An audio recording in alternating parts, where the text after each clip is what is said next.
Second.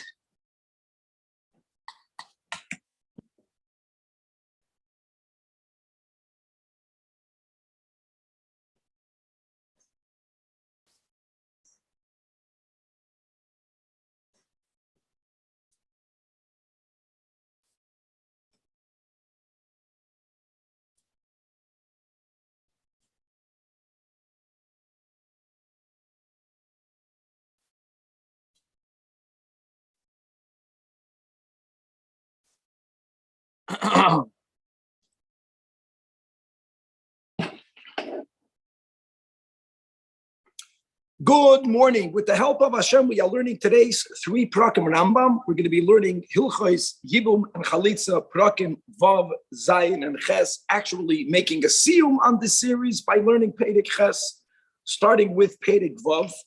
Perek Vav is going to speak about many scenarios. This is really going back to the beginning of Masechta Yevamos. In cases, the people are going to be ru'uyim, either for Yibum or Chalitza, which is the norm. There's going to be cases where the Chachamim tell us that only Chalsois, but Veloy Misyabemes. There's going to be scenarios where, because of certain dinim, as we'll learn, they're going to be Paturais, both from Chalitza and from Yibum. And actually, there's going to be scenarios, listen to this, where only Yibum will be the option and not Chalitza. Perek Vav has 31 halachas, beginning with Perek Aleph, Zok the Rambam. Yesh achim, there are cases where there are brothers, shehem ro'uyim le'ibum oy lechalitza, like we mentioned, that's really the norm. V'yesh achim she'ein ro'uyim loy le'ibum v'loy lechalitza, meaning ve'ein lehem zikar klal, that even though one brother passed away, the widow is not bound at all. Ella, right away, yevdim toy mutaris lazar. And v'yesh achim shehem ro'uyim lechalitza ve'einon ro'uyim le'ibum, for reasons that we'll see in a moment. And here's the kicker, here's the chiddush, v'yesh achim, that imagine, the only option is Yibum, and for some reason, Chalitza is not even on the table. And here the Rambam specifies, halacha beis, ve'elu she'ein lehem zikar klal, the Rambam is not following the order of halacha aleph for whatever reason, but here it's simple. Sris chama, as we learned before, someone who's born in a way where, Nebuch, he's unable to have children, and androgynous, since mipnei she'einon ru'uyim leileit, and not only that, they were never people that were able to give birth. That's meaning of Sris Chama, he was born impotent. Such a person doesn't fall into and that's the only brother. So a widow, the Yavama, so to say, has no connection to such a person. They're getting married, lahakim, the name of the deceased brother, they're unable to do so. They were never able to do so. Halacha Gimel. Te'elu miyablim v'loy cholzin chedesh ashoita and a katan. Right, these are the people, the living brother. Pnei she'ein behem das lachaloitz, as we learned. Nevertheless, a yibum they can do. Like, for example, we learned by a katan. A katan's bia really, it does something. It makes the connection stronger. What we learned yesterday, it doesn't create a bona fide marriage. A bia of a katan, as long as he's 9 years and 1 day, is like maimer of a gadol, seder.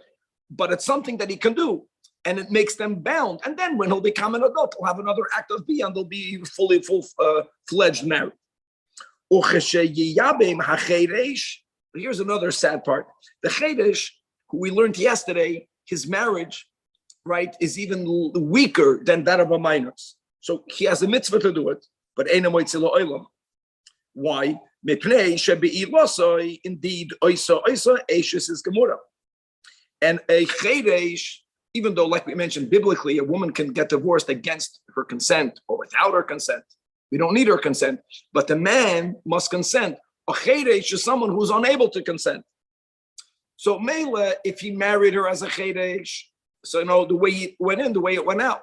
But this is not the marriage of the chedesh. It's really the marriage of the first brother. He just finalized it, to formalize it by doing bia. It creates, like the Rambam says, a real ish. He's unable to, she can never be separated from him unless he passes away.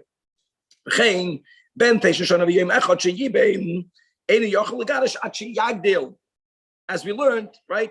Okay, halacha dal.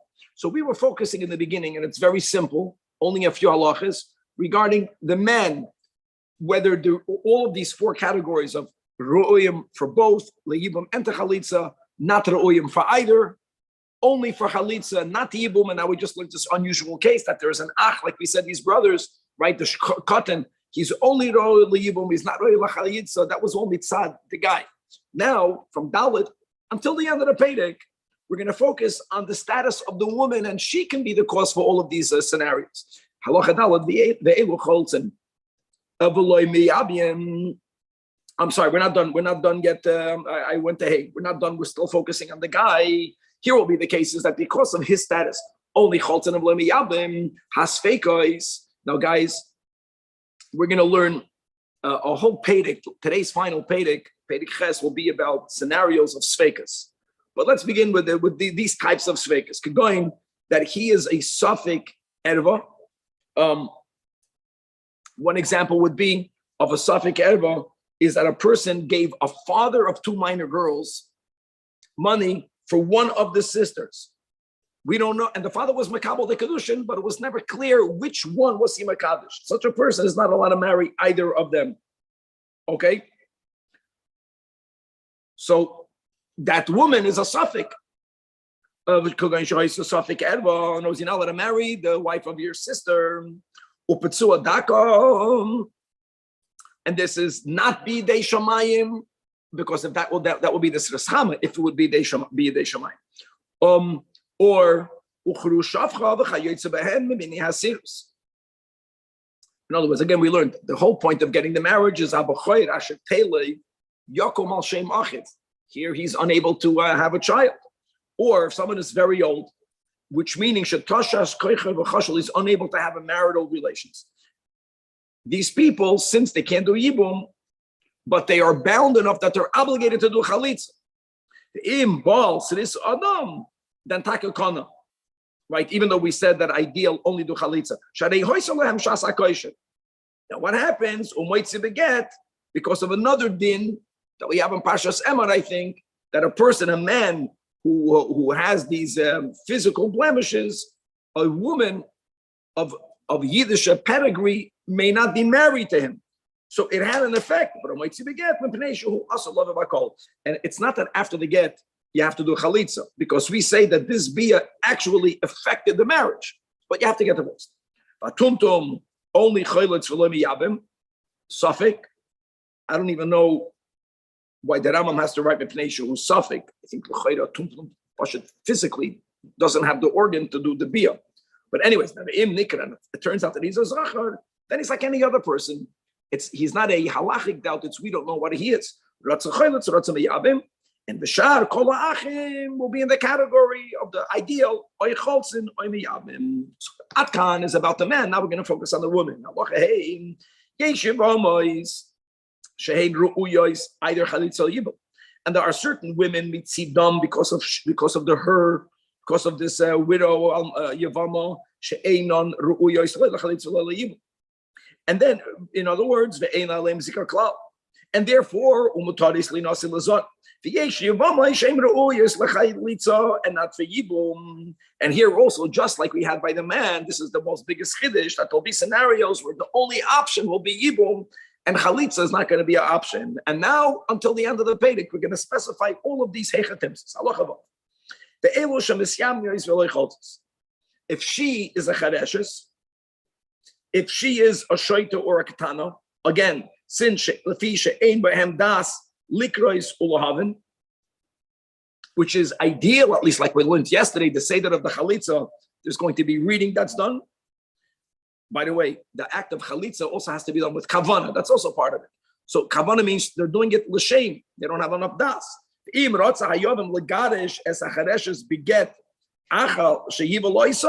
So here we're saying, then hareza megarish. Okay, so you don't have an option of doing chalitza. Okay, but he doesn't want to be married with her. There's a mitzvah to do yibum. Here you are allowed to do yibum and then to give her a get. And like we mentioned, even though now because of the Chedim that Rabbeinu Gershon, we need her consent, but biblically a woman can get the divorce without her das. So it doesn't bother me that she doesn't have full developed das. Halacha, another chiddush that we learned that a man is not allowed to marry a woman with the intent of divorcing her. Yeah, that's when it comes to any other wife. Here, there's a mitzvah to do Yibum. He does the mitzvah, and then he gives her a get if he doesn't want to be married to her. Allah Chazai. The Elu Chalzais, Uloi Misyabmas. So if the current living brother having a relation with this Yavama is prohibited because of an Isur Lav, or because of this rabbinic shniyos that we spoke about all the way in the beginning of Hilchas issues, the 20 cases, or Visuri Asay. And the Rambam says that I will give you many examples soon, that will be soon in Halacha Yud. Or V'chal Isha, that the first husband, prior to his passing, did something which gave them a status of Safek Migoy Reshes. And don't forget that if, let's say, Reuven and Leah, if Reuven gave Leah a get, and then Reuven passed away, then this woman, right, Leah, is not allowed to marry any of Reuven's brothers. That's called Achois. That's called Eishes Achid. It's an erva. So, and we have a doubt. So there's a suffix. They're Cholzes V'lo Misyabemes. Because there's a suffix Shema Yifka Be'erva. She'eishes Achid She'gersha Sula Al Mishum Erva. Continues the Rambam. Aval Mishihi B'Kodeshes Lo Achid B'Safik Kedushin. If the issue is Safik Gerushin, that's called the Safek Erva. But if there was a doubt halachically whether they were married to begin with, so now you can do anything you want. Why? And the words that we will use continuously will be mimanavshach. If she was married to Reuven, if Leah and Reuven Taka were married, right? And now Reuven passed away, so that's the mitzvah of Yibum. If they were never married, so there's no issue. So, it's not Eishes Achiv, she's still a woman. Shimon is allowed to marry her. Chein Eishes Chedesh, or the wife of his, or she is a ken or an akara. Harei and Keshari Kola Yavamais, right? Ratza Chaylitz, Ratza Meyabin. Right now, she cannot have a child. Here we say, interestingly, so therefore there is still a mitzvah to do Yibum if they so choose. Halacha Ches. The Elohein shein petudes min vachalitza min Yibum. The Chevra here is going to be really a recap of the first Mishnah in Yevamos. Eishes Sris Chama Vandroigens. The Eishes Hashoiter. The Eishes Hakoten and the Islandess, or any woman. In other words, here we're speaking about any woman that is an erva.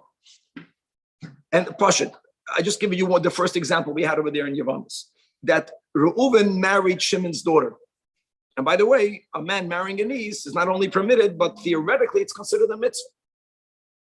Reuven married Shimon's daughter. Reuven passes away without kids. So who is the wife? A man's daughter. She's an erva.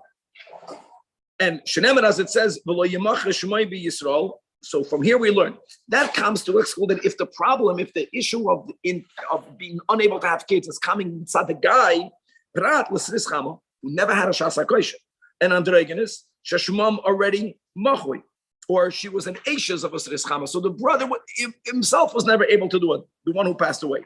So hareim kamin b'fnei atzlei, as an interesting expression. Then when the Torah says vayabacharasher teilei prat la'ailenis she'ena ru'oya leiled mitchilas b'riyasa. That's going to be the key over here.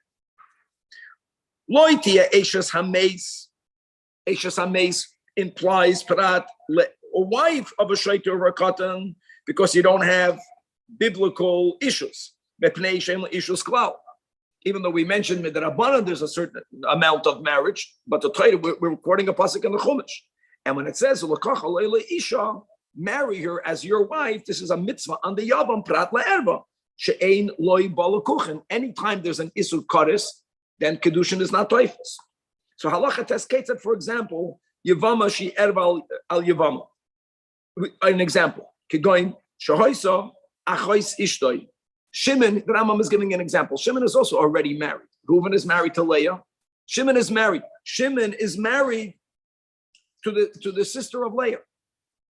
Or Shimon is married to the mother of Leah, or the example we gave.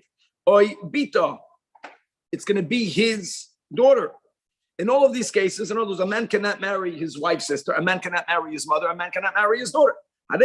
Since the wife is asur mitzad erva, so they are excluded from the whole parsha.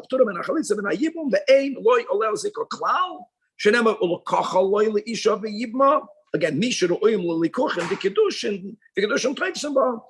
this is the woman that's kukaliyava, excluding isurei erva. Now the beauty is, once such a person is not shaykh to do yibum, they are also excluded from the whole parsha, and therefore there's no need to do chalitza as well.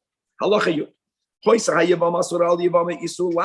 the isur of them being together is only on the level of a lav, or an isur asay, or she is rabbinically prohibited because she's a shniyah, so you would argue it's also asur.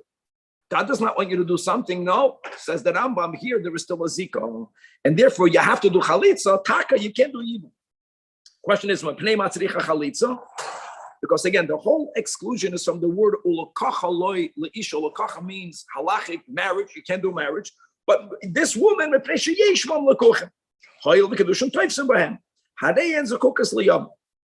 Rambam wants to tell you something more than that. It's not only because they're not excluded from ulakacha loy leisha. That's also the sugi in the beginning of Yivamis of esadoy chaloisas. It's all from here. Really, says the Rambam min adin hoyeshe yisyabma. Really, if even though she's independently asur mitzad and isur lav, right? So let's say Reuven married Leah. Leah is already divorced, and we're taking like kohanim. So really, here there will be a mitzvah. Shayibu mitzvah sasei. I don't think my example was a good example. The first marriage had to be kosher, but now the Yibum is asur mitzad lav, and Yibum is a mitzvah sasei. And b'chol makim she'atem moitze esav v'loisaseh. So really, you have to do both yibum or chalitz. The Chachamim said, because even if one were to do it, the first act of bia, not only would not be a sin, it would be a mitzvah. The first act, any act of cohabitation afterwards will be asur, because the mitzvah is really only to have one relation, because it's possible lo'achiv shame by having one act of bia. So really, yibum and right away divorce. Chachamim were afraid you're not going to do that. You'll do miyabim, you might have another bia, you might not get divorced. So they said chalitza.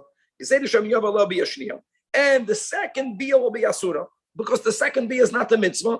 She'ein mitzvah say ela bia rishayna bulvad, which is just good to know the pshat. Many people misunderstand the pasuk by thinking you have a mitzvah to have as many relations as needed until she gets pregnant. Again, the pasuk says to establish for your brother a name. That's not the pshat. The pshat is one bia. One bia can make a woman pregnant, and that's the mitzvah. Now, since biblically there's a mitzvah, Zakter Rambam im Obar, and instead of following Chachamim's only option of chalitza, or because of the nasei, if she's only prohibited midrabanan, and therefore, what must he do? Only a get. Not like we learned yesterday, get and chalitza. Chalitza is not needed. The yibum, the bia, makes complete yibum. And vehi, v'chalza raseh, mutarais lizar, if there was a co-wife, again, since the bia, which was against rabbinic law, affected yibum, so as we learned, you only have to do something with one of the wives. And then the other wives are mutarais lizar, shehem niftaru. Halacha yud aleph, yibamam. Oh, here will be an example. And the brother is a kohen gadol. That's a case of both an asay and a lav. The bia is also because the Torah says he may not take an almana, and the Torah says for a kohen gadol, who isha b'v'soleh yikach. That's worse. Kohen gadol, then loy niftar atzara. Not like we learned in halacha yud. Why? Taka yibum is a positive commandment, but she'ein asay doicha, both a lav and an asay. Oh, now hoyvel economy in Atayri King and Gamur, lehutra tzarasa lazar ad shetachloitz yovaldik, and that's what we learned yesterday. That if it's a bia, right? Remember, there's ma'ula, there's pachusa. In other words, here we don't view this enough. for it to affect a heter on the co-wife, even though it created the marriage between them. Halacha Yud Beis. Choisa Yevama Erva Al Bailo. The original husband was not allowed to be with her. The first marriage was asur, and he did something wrong. Keep going. Right, Reuven and Leah were already brothers and sisters. They should not have been married, and now he dies. So, Einzu Ishtu. Right, if the first marriage was asur mitzad kodes, it was not a halachic marriage. And therefore, now, if this isur, if there was a co-wife, so we say like she's the only wife. If it happened to be that the original marriage was asur mitzad erba, and now the same widow to the brother of her original husband, there's no isur at all. Mutaras liyavam. V'ratza yavam lisa isam uliyabim tzarasa harushus biyadei. Right? Normally, you're not allowed to marry two yavamis. Right? Bayis echad v'lo shnei batim. He can marry both because this woman was never married to her brother. He can marry her. The brother had hastach one wife. With that one wife, Yibum or vachalitza, so he can end up marrying so-called both wives of his deceased brother. Halacha Yud Gimel. Again, the Yavama was originally, she was asur on the original husband, but not because of an isur erva, which means kedushin was not there, but because of an isur lav. That's what I mentioned, that she was a divorced woman, and Reuven and Shimon are kohanim, and she married Reuven, which she should not have done, but kedushin was taifus. Or mishumasei, or on the level of shni alabal. And in a case where now that Reuven died, the living brother has no such issue. There was a marriage. The brother has no issue. He can do Yibum.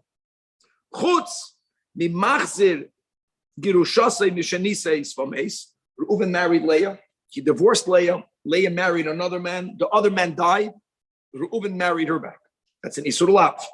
And now Reuven dies. Here we say that Shimon only can be vachalitza v'lo misyabemes. That's the only option.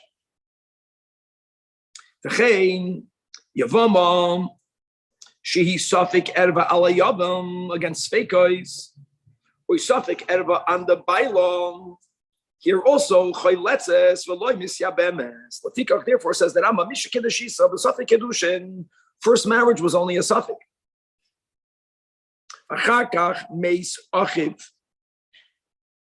Then his brother, who married the sister of this woman, died. Or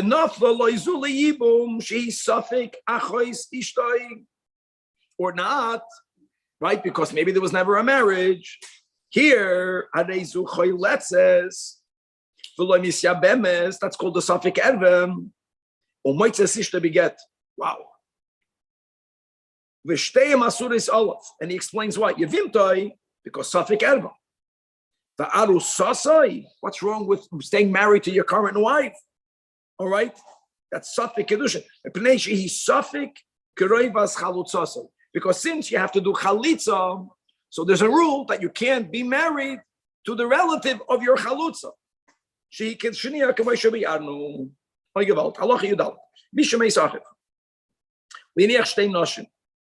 And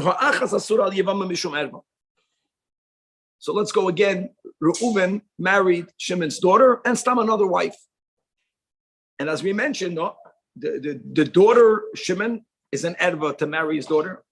So there's no Yibum and vachalitza. So the halacha is that since one wife is completely excluded from the din, from the mitzvah of Yibum, and therefore vachalitza is not even needed, that affects all of the other co-wives. Hashniya also, even though the shniya is not an erva, we say that kishem shu erva p'tura menachlis min ha'yibum, kach tzorasa p'tura, and v'loi nafla lo yizik al vayis klal. Shenemer, as it says, asher lo yibna is beis achiv. From there, Chazal learned bayis sheyesh le lekuchen be'ezu mehem sheyirtza. There is where there is a zika. However, when there is a scenario, bias, in the case of an erva, because kedushin is not toifus, there's no likuchin, so therefore, eino boina afilu mixas shohayamuta. Now, guys, understand something. Once Reuven's wives are excluded from the mitzvah, they retain their status to Shimon of Eishes Achiv. They continue to be an erva. The nimtzeis tzaras ha'erva erva olav mishum Eishes Achiv. In other words, it's not that there's no mitzvah, but there's a chumrah because of it. They remain erva on Shimon. And now let's build on that.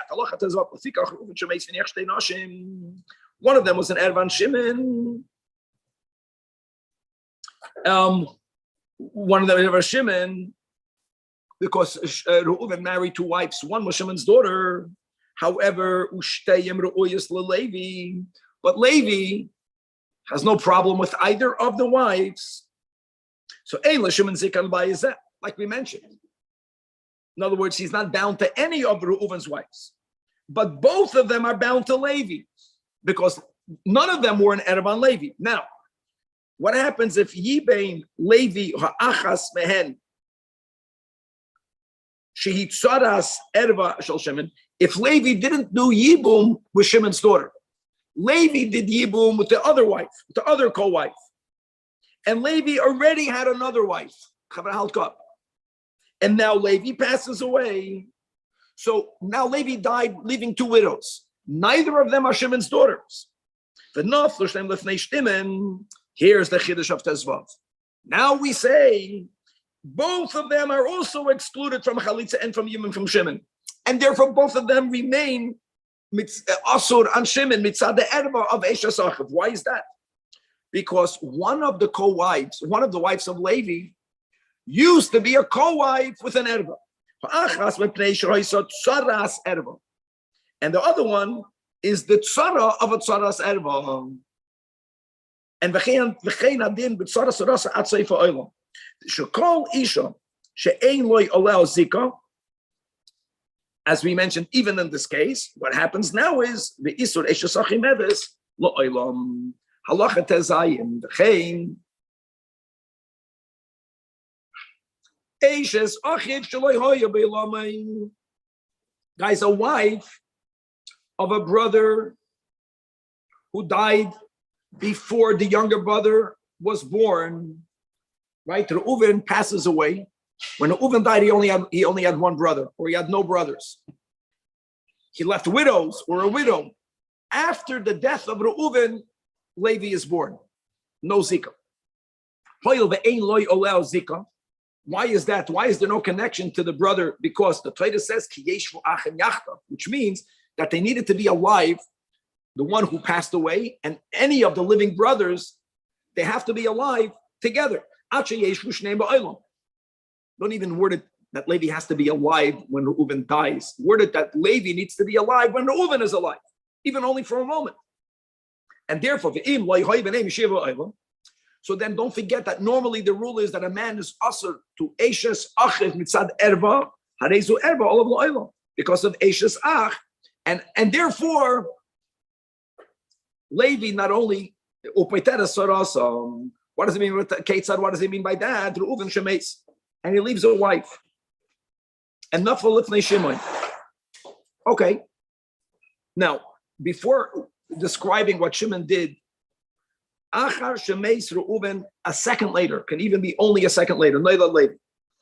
So bein shenoilad koidem sheyeyaben Shimon. Whether Levi was born prior to Shimon doing the Yibum with Eishes Reuven, this doesn't make a difference. Whether Levi was born after Shimon married the wife of Reuven, doesn't matter.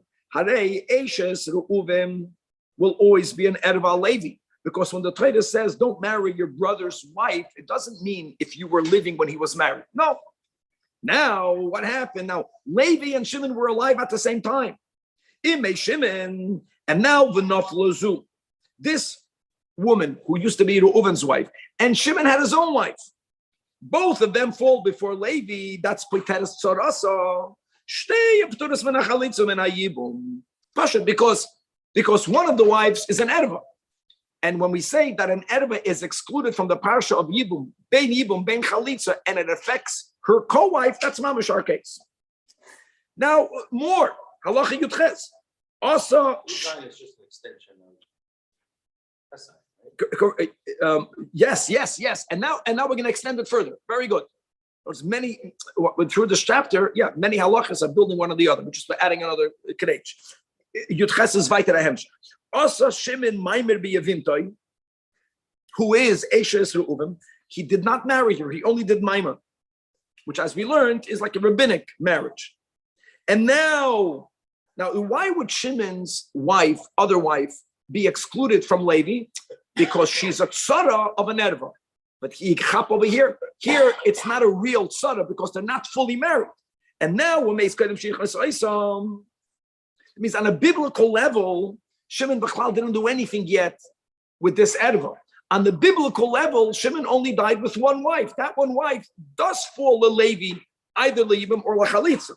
So now, because of the rabbinic marriage to an erva to Levi, chalitza has to happen, but not even.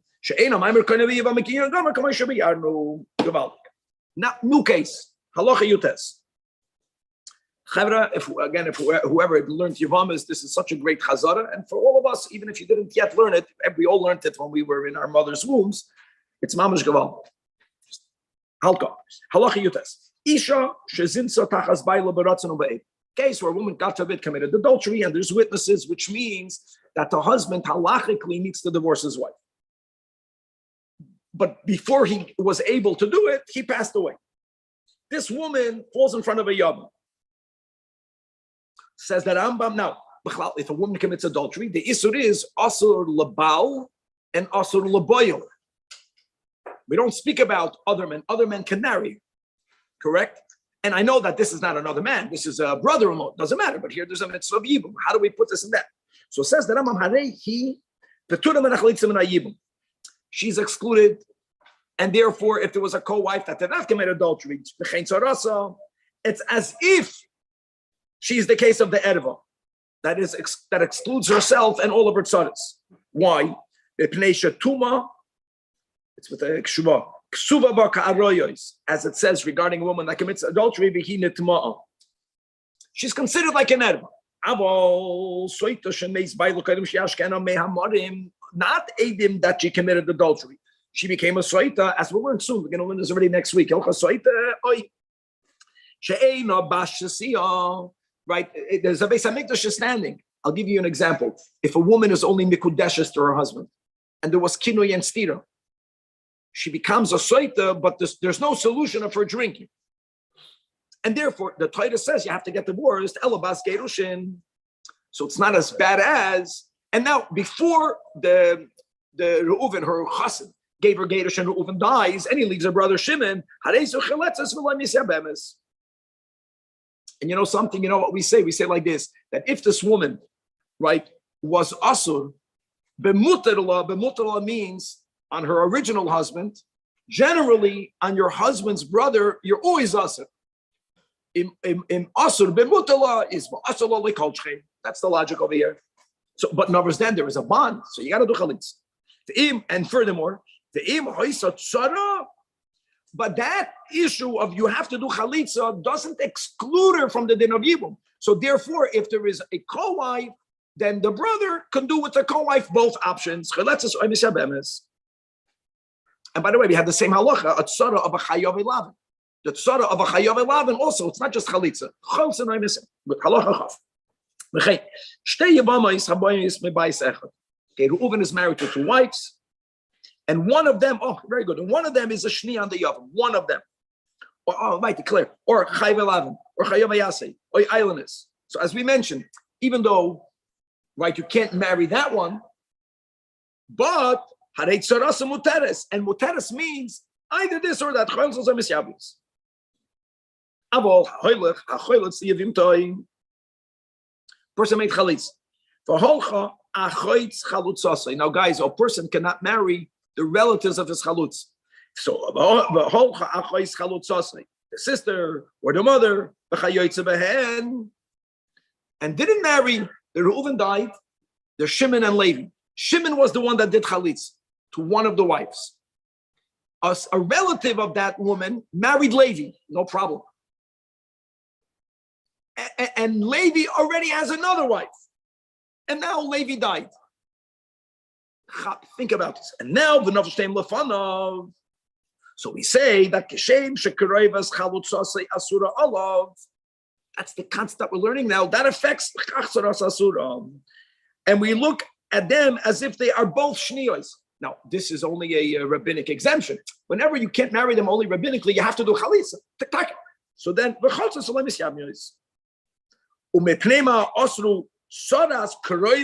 so far-fetched. And by the way, tzoras chalutzasei is also.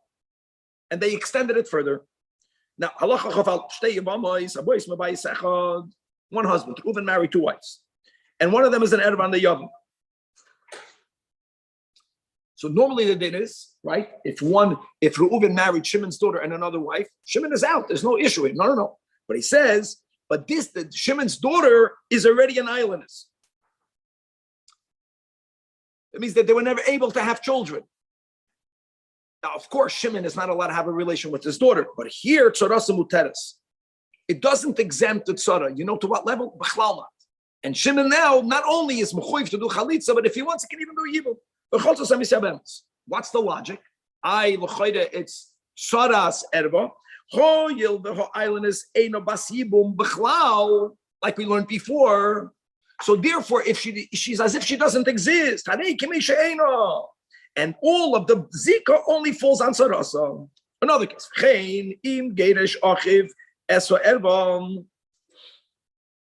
if prior Reuven was married to two wives, to Shimon's daughter and to another woman. Prior to Shimon's death, he gave a get to one of his wives, to Shimon's daughter. Or if it was a rabbinic marriage to which miyun would happen, and miyun happened. In other words, guys, when Reuven died, he only left one wife that is permitted to Shimon. When Reuven was alive, there was a time that he was also married to an erva to Shimon. Or this woman died, right? Shimon's daughter died prior to Reuven, and then Reuven dies. Now, Haretzarasa Muter is completely, that's a normal case of Yibum, and either vachalitza or misabemes. No. With this whole concept of she'ein hatzara asura acheti hatzaras erva, when they fall to the Yibum. So since when Reuven dies, there were two wives, and one of them cannot marry Shimon mitzad erva, so the other one also may not, and therefore is excluded. But the fact that they were together during the life of Reuven has no effect. Halacha chavetz. Choisazushi erva la Yibum was only mikudeshes la'achiv shemeis b'safek. We don't even know for sure if Reuven was married to Shimon's daughter. There was a suffix on the marriage. Or they were for sure married, but there might be a get. You got it? Which could have done miyun, but she did not do miyun to Reuven. And now Reuven dies, even if this Shimon's daughter, that's a minor, does miyun after the death to Shimon, which she could, Sarasa, and we don't completely exclude her from the chiyuv. You can't do yibum, but you have to do chalitz.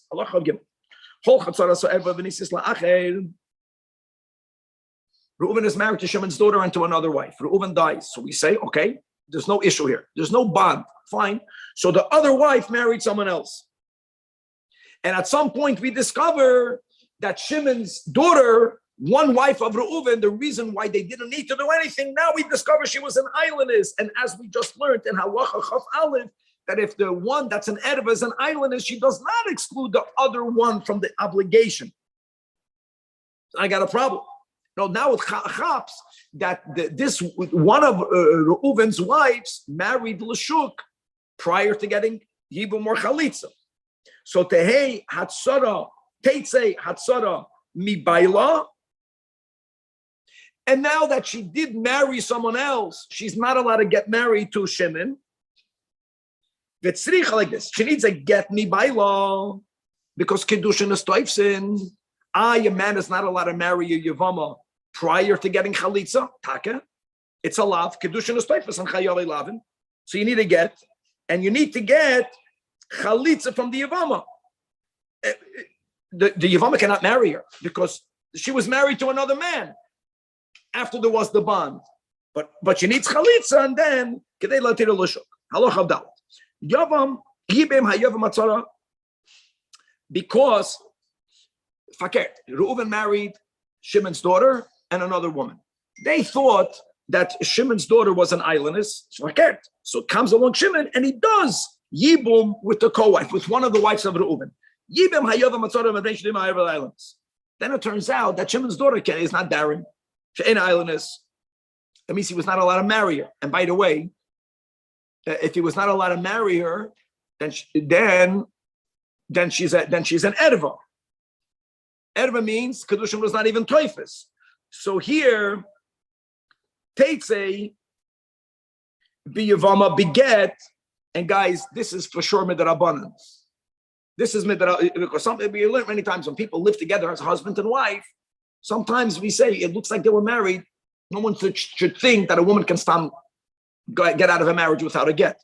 But really, a get is not needed on a biblical, and Davlad will be a mamzer. Yeah. Halacha chotei. Shloisha achim. It's going from fun to funner. 3 brothers. Now, guys, halt up. 2 of them are married to 2 sisters. Now, I just want to give an example. If Shimon is already married to one of Reuven's wives, if Reuven dies, that's a case of an erva.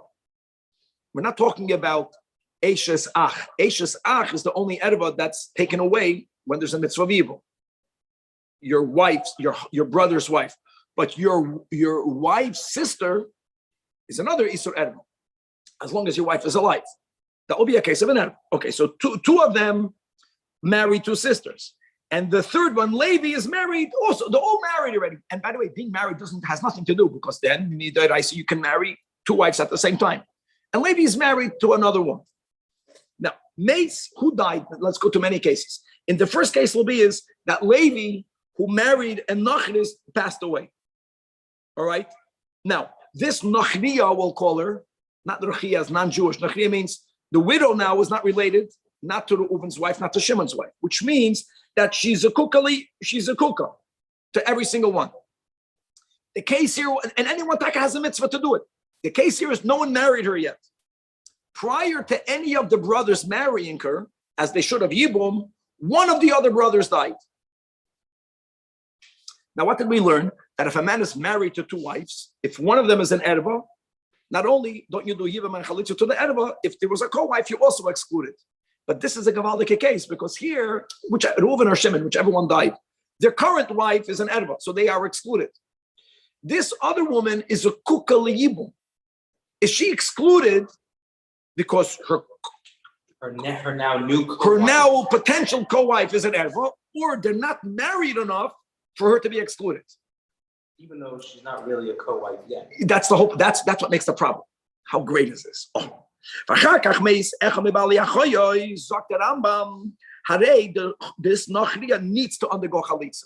Because if a brother would have done Yibum with her, now she wouldn't even need chalitza, because she's a co-wife with an erva.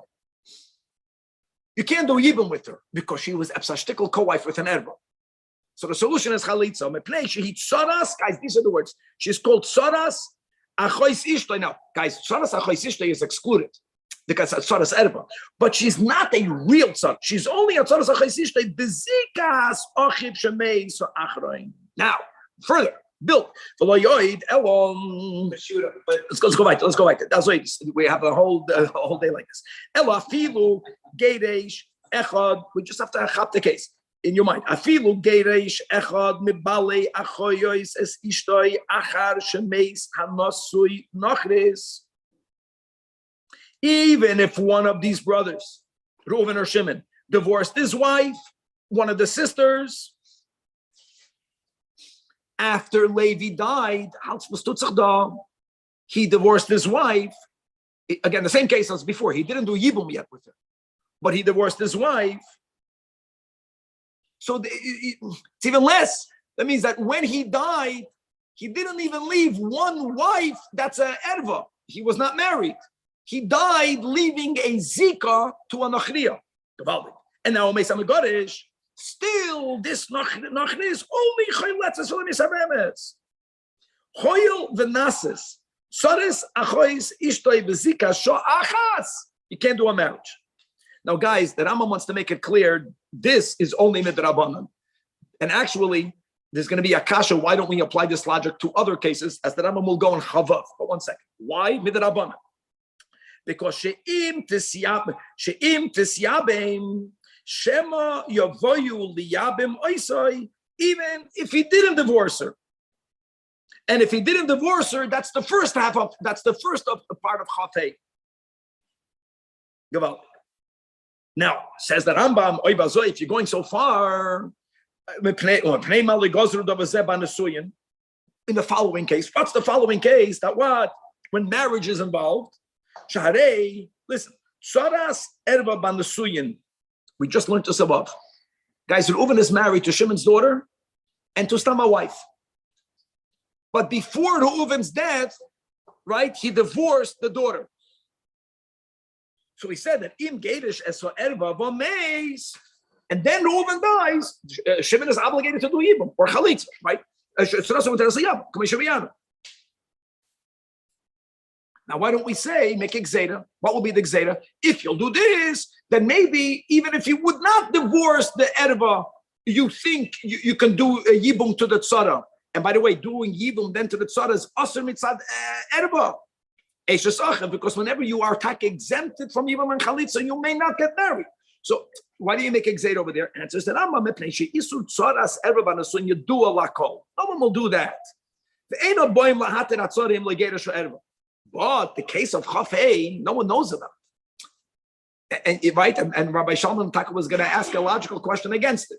So it's something that you can Alpi Das Balabatim, you can go either way. Only Pidzika and Yadolaka.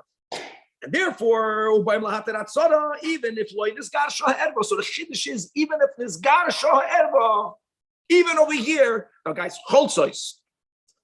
Gzeda never has the ability to uproot it in Torah, but they take away the option of Yibum. Next case. Right, and Halka. Guys, we almost finished this Pedic, which is wow, the big deal. The other two Parakim are much shorter, even though they're just as complicated or it's all the same. In a good way. Shloisha Achim, Shmuley, 3 brothers, they married, each one married Nachriyas. Nachriyas means not like in the case we had before. They married different women. Now, listen. Umeis echad mehem. Reuven passes away. So his wife is bound either to Shimon or to Levi. And v'asa hasheni maimed b'yavinta, which is really what the Chachamim wanted. Shimon did maimed, but before Shimon did the next step of Yibum, Shimon passed away. Umeis koydem sheyichmas. So what chaps now? Shimon's wife, the other woman that was already maimed to Shimon, also wife of Reuven, both fall to Levi. Remember that case.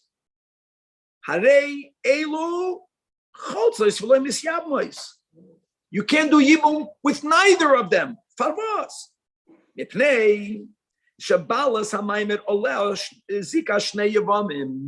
Because, guys, if she would have married Shimon, then she's only married to Shimon. The fact that when Shimon dies, and she used to be married to Reuven, doesn't consider her to be a woman that's falling to Levi from 2 brothers. Dafka, because Shimon only did Maimer is only a rabbinic step. Means midrabanan, she's married to Shimon. Midoiraisa, she is the Yavama of Reuven. That's called Zika Shnei Yavamin. Now, all of this is only a case midrabanan. That's why the Rabbanan demand chalitz. Nemtseis ki ilu ki eshes shnei mesim. And v'darshu chachamim v'amru eshes hameis v'lo eshes shnei mesim. Lefikach kol isha she'aleha zikas shnei yavamin choyletzes v'lo misyabemes. And now we take it further. Whatever the rule will be on this one, if there was another co-wife, it goes on the other one. V'chein tzarasa. But the Yisurin is only with the B'rei Halacha chavches mepnei malo yachloitz. Lebalas hamaymer she'alel zika shnei yavamim v'gi yabim tzarasa. If it's only midrabanan, frek the Rambam a gewaldige question. I get it. Yeah, the Chachamim said eshes hameis. So you know what? Do chalitza with her. She's out of the picture. And now do Yibum with Shimon's original wife. But what will people see? People see that when Reuven died, he was bound to two wives, and you did something to both of them. You're not allowed to do that. People are going to say, you can do chalitza and then do Yibum. And lefika chasu after us. Next, if he gave maimer biyavimtoi, that's in the above case. We're speaking about Shimon, guys, part of the first case. So Reuben, each one married a different sister, Nachnias. Reuben dies. Shimon goes ahead and he gives maimer to Reuben's widow. Then Reuben says, I'm giving a get. Giving a get. Now, we already learned, giving a get only undoes the maimer. Only undoes the maimer. And now, back to square one. Not back to square one. You can't do Yibum, you got to do chalitz. Now Shimon dies, because Shamayim Shasara, the maimer that Shimon made that made her ki'ilu, a woman that's coming from two mesim, bitloi. Now what is she? She's Reuven's Yavama. Say that. What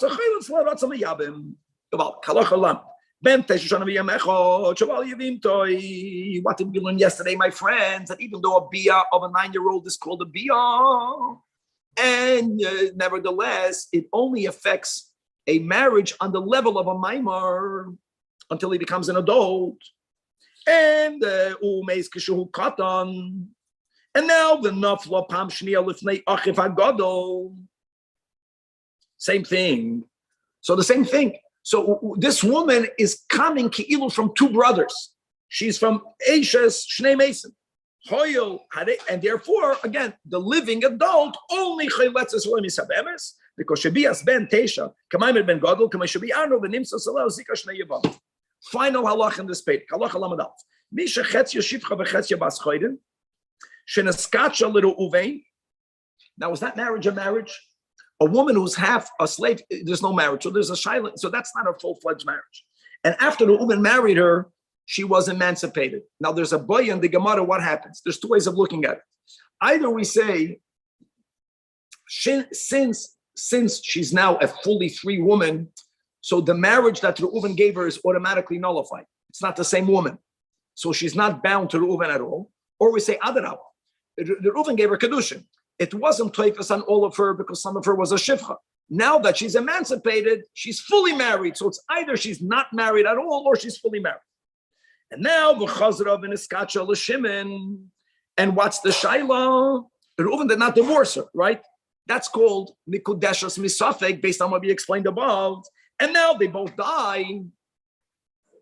We don't say that she's a yavama coming from two dead brothers. No, misyabemes l'levi. Ve'ein eishes shnei mesim. Because mimanavshach. Im kedushin Reuven is kedushin. Because the emancipation allowed his parsh kedushin to be chal fully on her, then ein kedushin shem klum. If the emancipation removed the part kedushin, right, which means she's only mikodeshes to Shimon, then ein kedushin Reuven klum. Even though halachically we don't know, but she's only from one brother, Levi is chayv. Right. Now, Perek Zayin, we're going at least numbers wise from the largest to smaller.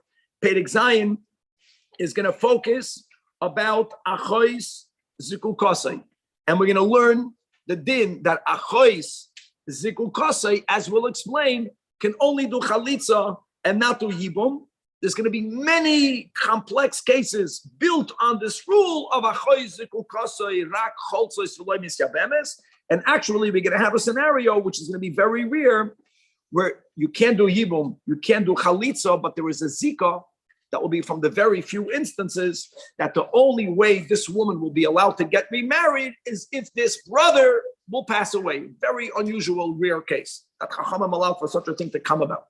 Okay, 22 halachas, beginning with Perek Zayin halacha.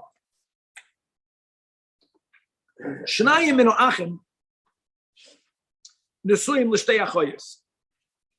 Right, so there's Reuven, Shimon and Levi, Yehuda, etc. But two other brothers from the many other brothers are married to two sisters. Both of these brothers died.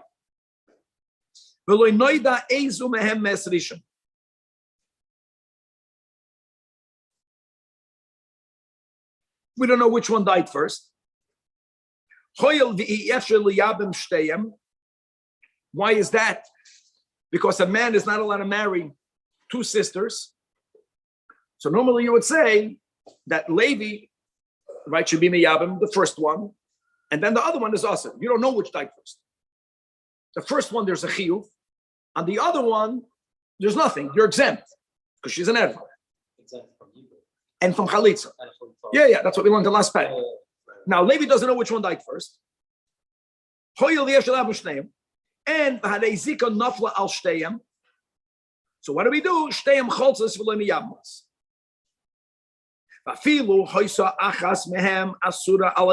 Independently because of an isur shneim chayv lovin. But as we learned in the past chapter, that fakert min atayda there's kukas liyibum. Remember that? Because really the mitzvah asay der chalois asay. Chazal said no, that's only for the first bia. The bottom line is even if one of them is only cholzos, harei l'cholzos lo misyabas.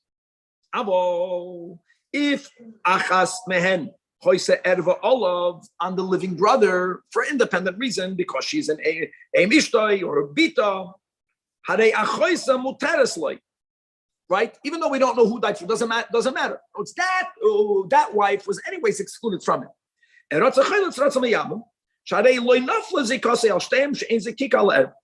Right. Allah base. Guys, Allah base, clear Shmuley help up here. You have to help. There are four brothers. It's gonna be four brothers now. Two of them married two sisters. Both of them died. What did we say above? That this, if we would know which one died first, Yaakov, then you can't do Yibum with either of them. Yeah, I gotta do chalitz. And Levi, anyways, is not allowed to marry Reuven's wife, let's say. And Yehuda cannot marry Shimon's wife. Amachaya, right now it's good. It's each brother is only bound to one of them. So like this, so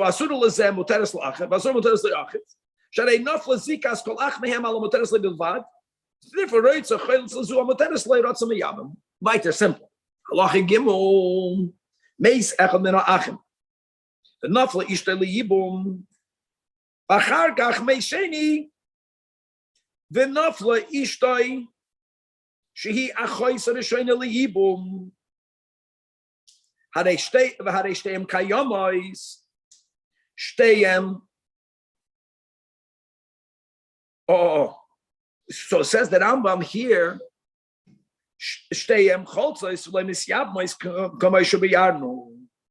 Each one is called Achois Zikukasai. You can't do Yibum with neither of them. You get it? Because since there is a Zika, you can't marry Achois. The fact that it's Achois Zikukasai, the sister of the one whom we have Zika with, that in itself prohibits her. So if there was an Isur Erba, if there's, then good. But if there's no Isur Erba, that's a Chayzikul Kasei. Halacha Dalid, Mesach Reinam. If the wife of the second brother dies, so now Chazra Harashayna Lehateda. Because she's not in the picture. And Chaylet says, Oy Mishabemes. She's the only woman with whom you have Zikr. It's very simple. Whenever you have Zika, even to the sister, if someone is a sister of the woman with whom you have Zika, that by default makes her usher to you. Very good. Unless she dies. Of course. Meiso harushoina, harei ha'achreina v'surei medes, and v'choyletzes v'lei misabemes. Even b'shas nefila. So they did that. Now that the chalitza completely removed her connection,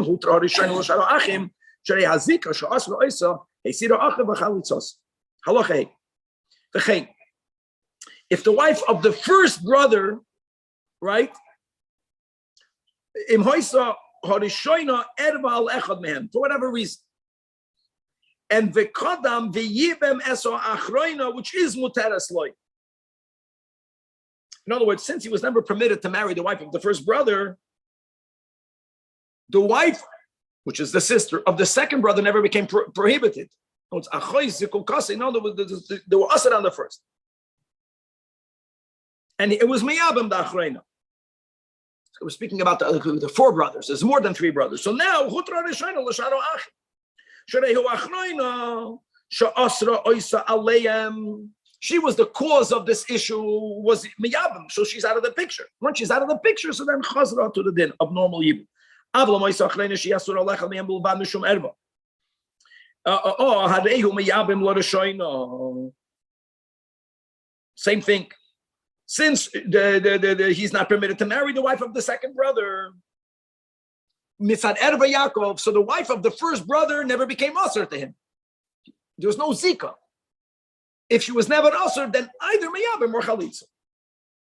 B'sharo achim asurim b'shteyem. That's called achoy zikul kasei. The other brothers. The one that's allowed. That's because he was an erva to one of them. So there's no achoy zikul kasei. From his perspective, there was only one widow. But all of the other brothers has to have this isur achoy zikul kasei. And what's the din by achoy zikul kasei? Remember, cholzin v'lamiyam k'meshu b'yam. Im kadmu v'konsu kol echad achas minu achoyos, then moitzian oisa mehen. Wow, halacha vav. Look in footnote 3. He makes the cheshbon. Halacha 3. Shloisha achim. You have three brothers. Shnai mehem nesui l'shtei achoyos. Simple. Two of them are married to two sisters. Meis echad mebali achoyos. Let's say Reuven dies. All right, Shimon is out of the picture. Shimon cannot marry her. Levi has to do Yibum or vachalitza so far with Reuven's widow. And va'asa hashlishi b'yavimtei maimer. What Levi did was only maimer. And now Levi dies. V'achar kach meis. I'm sorry. The Levi does maimer. Now v'achar kach meis bal achis Shimon dies. V'nafla ha'achois hashniya lifnei ha'ach hashlishi. Now, guys, over here, he already did mimer with her. But what did she become now, guys? She became achois zukul kasei, the chaps gavaldik. So, achois zukul kasei cholz islami yadmois, but he already did mimer. Zok the Rambam hareza noisen get labalas ha-mimer. You got to undo it. How do you undo mimer? First give a get, and then v'choylitz law. And then v'choylitz lo achoiso ha'achreina. Kedei lahatidon bezor. Allah Zayin meizeh she'asa maimer in the case that we had above. So Levi that did maimer initially in Reuven's Yavama died, and Levi has another wife. And these two wives, v'naflu shteyem lifnei bal ha'achois, which is the second brother Shimon. So like this, balas ha'maimer is exempt from chalitza and from yibum. Why is that? Because she's an ervan Shimon, right? She is here already achois ishtay. The ha'ishta ha'acheres. I'm calling her Saras Balas Hamaimer. Saras Balas Hamaimer. Chayletz v'lo misabemes. Because Shein Hamaimer koyin king omer shifter satzor. Right, guys. Another achois zukul kasei case. Halacha ches. Echad l'nei yevamim. Shekidesh achois yevimtoi.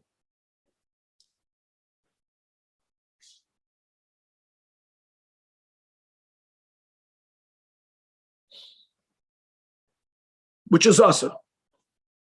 And now, Oimrim Loibi tell him, Hamting way. Now that you gave Kedushin, don't right away. You're not mechuyev to divorce her. On the other hand, v'al tiso'ena at sheyiyabem achicha o yachaloitz liyavamazu hazakuka lekulchem. And indeed, if chalatz la'achiv or yibma oy shemesa hayavama, then hareze yichmais arusasai. Guys, you know something? Think about it. Achois ishtoi is also right. But if your wife dies, you're mutter to marry her. So for sure over here, if the mesa hayavama mesu echav kulam, then moitzias arusasai beged v'yivam b'chalitz. ואם מייסה ארוסוסוי, בין שמייסה קודם מייסה סואחם, בין שמייסה אחרים, חזרה היבם לתeda, like we learned in the beginning. And now, Ratzim Yabam Ratz Alachos. Halacha 9. Furthermore, Shloisha Achim. Shnai mehem nusim l'shtei achois. V'yesh l'chol achas mishteim tzara. You get it? The two brothers that marry two sisters already also have another wife. Meisu hanusuyim esa achoyos. Emenaflu ha'achoyos v'tzara seyim lifnei yavam. So what's the din? None of them he cannot do Yibum with any of them. Right?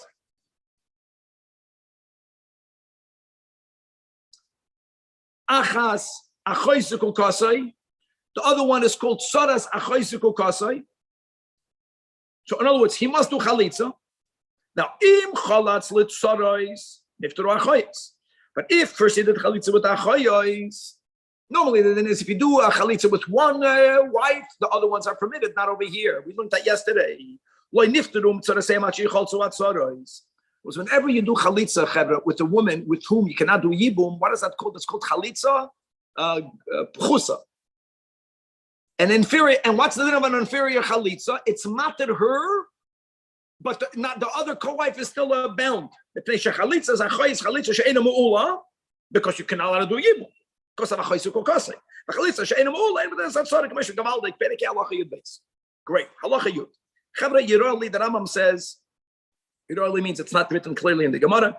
Shekach hadin b'shtei yavamais habois mibayis echad.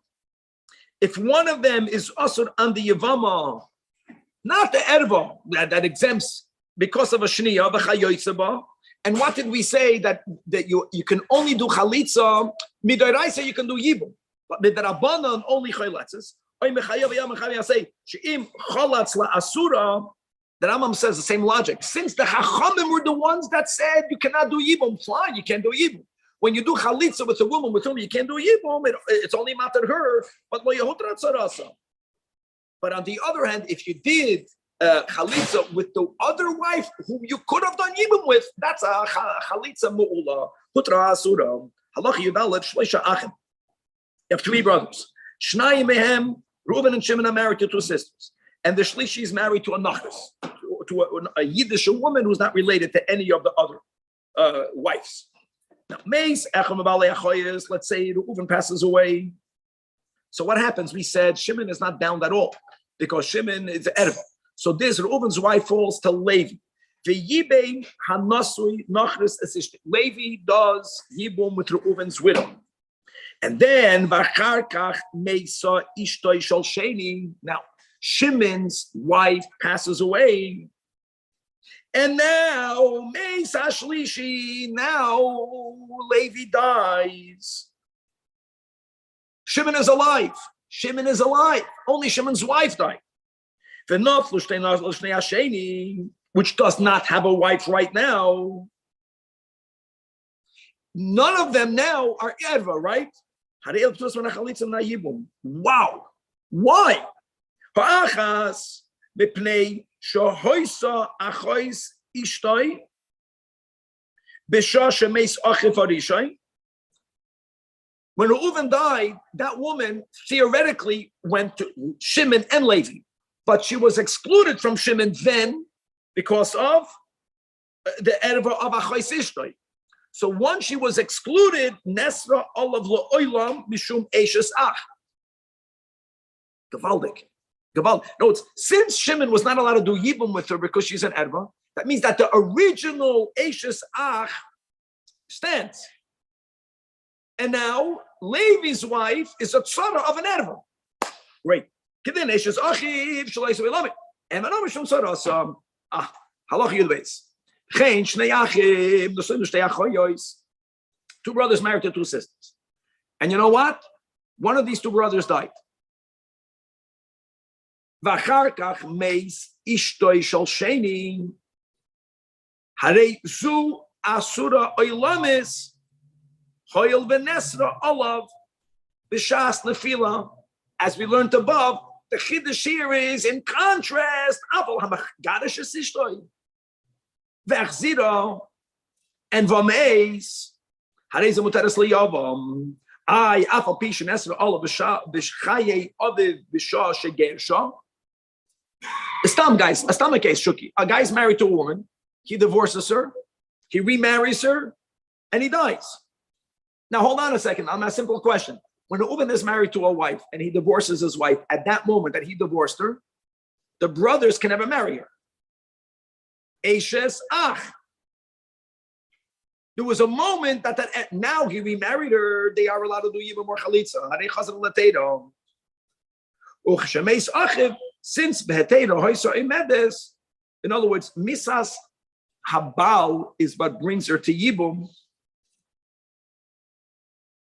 We don't say that there was once a moment where there was an Isur. Since when Reuven died, there's no Isur of Eishes Ach, because that's the whole thing of Yibum. Nudin, halacha Yibum. That's a biblical marriage. And Vigerisha, by law, if it was a marriage and the husband divorced her, by giving a get to the father, I know that. But then he remarried her. Now, guys, we learned this, that once a father exercises his right to marry off his minor daughter, if the marriage was finalized and now she's single, she doesn't go back to L'Reshus Aviyah. She's B'Reshus Atzma. And now the marriage to the same guy is only a rabbinic marriage. So she remarried the same husband, but here it's only rabbinic. It's not a bona fide marriage. She's a ketana. And now the husband dies.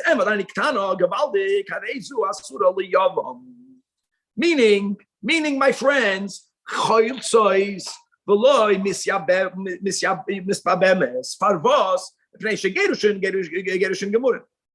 is that? Because the father married her off. But the remarriage, like we mentioned, if she's still a minor, what does it come out, guys? Can you marry Gerushas Achiv? No. If the guy remarried her, a biblical marriage, then she goes back to be the normal case of evil. She was Ashes. She was Ashes Achiv. Downgraded the status of their marriage, and therefore the Isur, since the Gerushin downgraded, and she used to be, when he gave her a divorce, there was an Isur of Erva to marry her. He doesn't fully resolve it by remarrying her. If she stayed with him until she gave him the day, then it's a bona fide marriage, and then the mamish like halacha yudbeis. You're going to need a rabbinic chalitza. And 1 second. In this case, you need to make chalitza. Cholza is shuki, not completely exempt, but for loy midrabanan. It's cholzos midrabanan. It's cholzos because the remarriage was, there's no zika deraisa. It's cholzos midrabanan. Bidiyuk halacha yudalid hu adin lemegarish mikachas, which is fine. In other words, you are married, you got divorced, so now she's Ashes Achid. It's called Ashes Gerushase. It's an erb.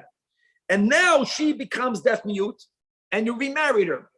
Right? Like Danny pointed out, the last halacha that we learned yesterday is all based on this whole doubt in the Gemara. How do you look at this marriage? So it's not a real marriage. Same concept. And now he dies. In other words, she asura liyavim. Guys, this is called Gerushas Achiv. But over here, Shuki, less than Kedusha Ketana, it's even lesser of a marriage. And now the in other words, that's the rule. Mamash, what we learned yesterday, that Kedushin midrabanan of a Ketana is a greater Kedushin. Achareshes, we view this as even a weaker Kedushin. So the erva of Gerushas Achiv is more potent. You don't even need chalitz. But if there is a co-wife, to exempt a co-wife,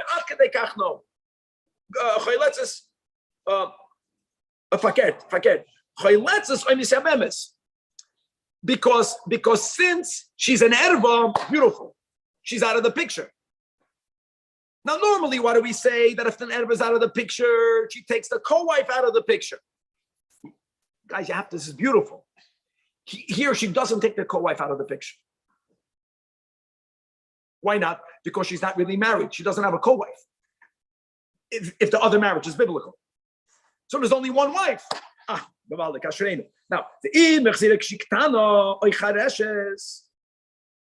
like Daniel, what you just said, and then, even though the marriage began with Rabbanan, but the God and then he dies. No. We don't say that since the marriage began with the Rabbanan, it always remains with the Rabbanan. Halacha tezvav. Shnei achim nesuim l'shtei achoyes. Chevra halkop. Talking to myself. Two brothers are married to two sisters. And hoyishteim ketanois, who during the marriage, they were able, in other words, it wasn't a biblical marriage, it was a rabbinic marriage. Or you're married l'chatchila to chereshes. That's the weakest rabbinic marriage. You know what happens over here? Listen to this, guys. You're already married to your wife. You can't remain married to her. Teitzei mishum. I'm sorry. Teitzei mishum achois ishtoi. Forget, she's exempted. The widow now was completely exempted. Achois isha. Now, guys, are you married? You're only married midrabanan. It doesn't matter. But she is the sister of your rabbinic wife. However, now guys, listen, it's a puzzle. If umeis bal haktana, so the ktana, so then teitzei mishum achois isha, but in the opposite, meis bal gedoylam. In order for you not to disrupt their marriage, there's a solution. And now she won't be anymore the sister. Next case, halacha tezayin. Shnei achim who are chereshin. Chereshin means now the men are deaf mute, like a woman being deaf mute. Again, this is a marriage that's not called kiddushin gemurim. All right. So two brothers that are chereshin that married shtei achois pikchois, or they married chereshois. One wife is pikachas and one is chereshes. If the issue is not from the man, but from the wife, shtei achoyos, they are chereshois. Either they marry two brothers that are pikchen, or they marry two brothers that are chereshin, or to one brother that's a pikach or cheresh. And one of these men passed away. Umeis echad mehem ishtoi. Right, there's only one brother, but the brother is married to her sister. Ishtoi patura min vachalitza min Yibum. Why? Because of achois isha.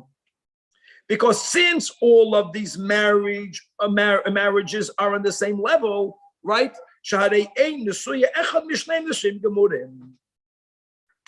Halacha yudzayin shnei achim echad pikech echad chedesh. Now, nesuyim l'shtei achoyos, both of the sisters are pikchois, both oy achas pikchois v'achas chereshes. Now, v'harei hapikachas hi eshes hapikeach. What does that mean, my friends? That this marriage is a biblical marriage, right? Very good. And now, umeis hacheresh means if the deaf mute brother, if the cheresh is the one that dies, right, they're childless, then his wife, Teitzei Ishtei. Teitzei Ishtei means, Danny, she's completely exempted from everything. Why is she exempt from everything? Because the one who's married biblically, right, is not allowed to marry his wife's sister. That's a bona fide erva. Simple. Now, what happens if the brother who died childless was the pikeach? So now, that was a biblical marriage. What's happening over here? So now you have a person who you can't marry your wife's sister, but his marriage to his current wife is only rabbinic. The obligation of Yibum that's coming from a biblical marriage is midorais, right? So hoyel v'nesuya pikech shemeis nesuim gemurim, and the zikas zehachedesh. The Torah doesn't say that there's no zika if the living brother is a chedesh. So that's a biblical zika, and the marriage of the chedesh is not nesuim gemurim. What's going on over here? So what do? So listen to what happens. Now, guys, another detail that we learned before. A deaf mute, right? We say that he's able to divorce midrabanan, but beremiza, you have to figure out how to do it. That's the solution here.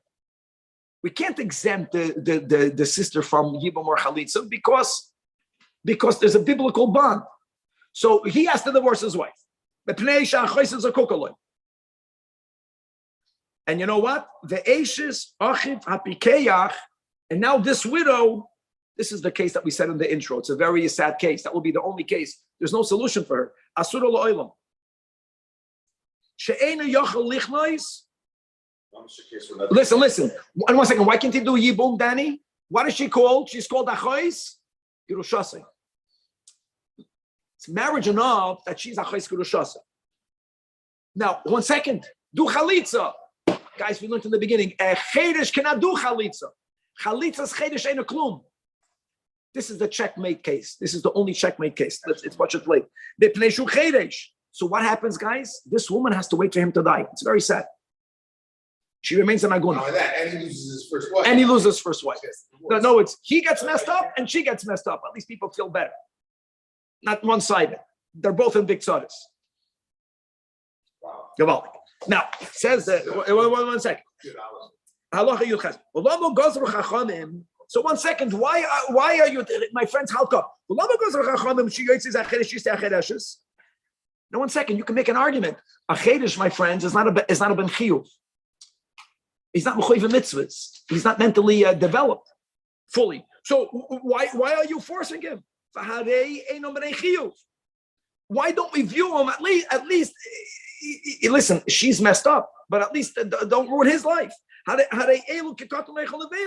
Which there isn't a alpi chasidus, my friends. If you see your child eating treif, stop them. But the din is that you can't make them be yodayim sin. That's the din of chinuch. But you're not uchoyv to stop them. So should I imbe them with lafrishoy? Because she's a pekah. But no. Why don't you allow the chedesh to remain married in his current marriage? What's the problem? What's the problem over here? That his wife now is the sister of Zikul Kasei. Right. So what? Say that. But he's a chedesh. He's not mechuyev mitzvahs. What about his wife? Does his wife have an issue? That's what I'm saying. No. You're saying he's like about the client. He could stay. What about her? From her perspective. In a case where she's also a chereshes. So answers that Rambam Amar Chachamim that in Teishav Ishtay Imai Nimtseis Achoisa, if you will allow them to be together, you know what's going to happen to the widow? She's gonna marry out. Why is she going to marry out? Because he's married. If he's going to be married, everyone will see that what's the widow? Achois Isha. We know Achois Isha is an erva, so which is a good thing. But if he divorces his wife, then Achois Girushasai. Okay, that solves it. The thing Achmeitz Achois Begid Kadeshi Achois Asur Lo Olam. Right, and Allah Yutes Lechein Shnei Achim Pikchim Nesuim L'Shtei Achoyos. Okay, so the brothers are Pikchim, and they're married to two sisters. And here, one of them is Pikachas, one is Chereshes, Chava Halkov. So I guess Meis Bal HaChereshes, which is only a rabbinic marriage. Right? So partial, very good. Partial marriage, that's a they say. She's completely exempted because what is she an erva? Because the living guy is married. They say mishum achoisisha. But fun fakert meis bal hapikachas. Okay. Moitzias ishtoi hachareshes beget. Veseshes achiv vachalitza. Here is good. See, here there's a solution because he's a pikeach. No, it's before you couldn't do a chalitza because a chedesh cannot do chalitza. Here, we don't care that she's a chereshes. Baruch Hashem. Halacha chav. Shnei achim echad pikeach v'echad chedesh v'chedesh nasui. Now, so two brothers, one pikeach, one chedesh. The chedesh, punkt the chedesh, nasu l'shtei nashim pikchos. We have in Shul family that from who was married, the chedesh is married. He's married to two wives. Ha'achas mehen. Now, one of the wives of the chedesh is an erva on the pikeach. Umeisa chedesh. So what are we learning, guys? We began this in the last chapter. What's the rule that if you have two wives, if one is an erva, they're both exempted. Shtein p'turais al kol panim. 1 second. Why al kol panim means miman of shach? What's the miman of shach here? Like this. Ib nesuya erva nesuyin. Don't forget, the guy was an erva. Was a chedesh. I'm sorry. And that's this whole question. How do we view the marriage? So if it was a marriage, okay.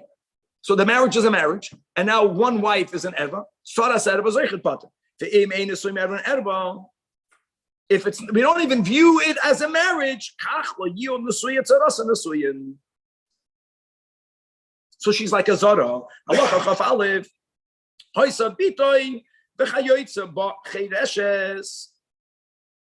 Married her uncle.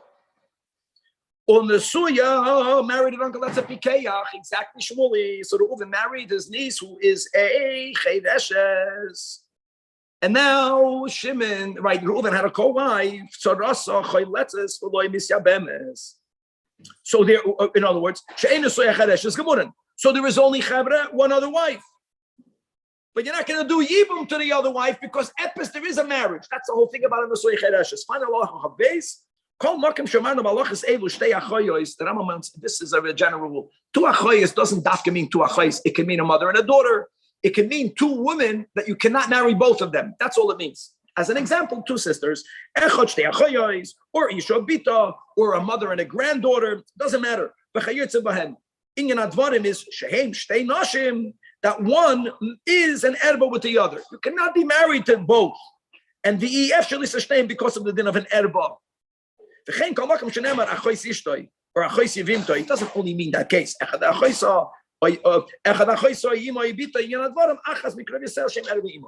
we're learning the final chapter. It's 6:45. We're much better than yesterday. Yesterday we began the final chapter, 10-7, and was long. This chapter only has 13 halachas. You can say the cases are a bit complex. It's very difficult for the people who just came in over here to get this. We're learning really complicated cases. You're capable of learning it, just the background is needed. Now, there's one theme of this Pedic, Sfakers. It's great. Yaakov is excited. But in other words, take all of the complexities we had before and add a component of a suffix to it. You should be dancing of joy now. Now, 13 halachas, and beginning with halacha aleph. 13 halachas or 13 minutes. Let's go. Well, we'll get there. Halacha aleph.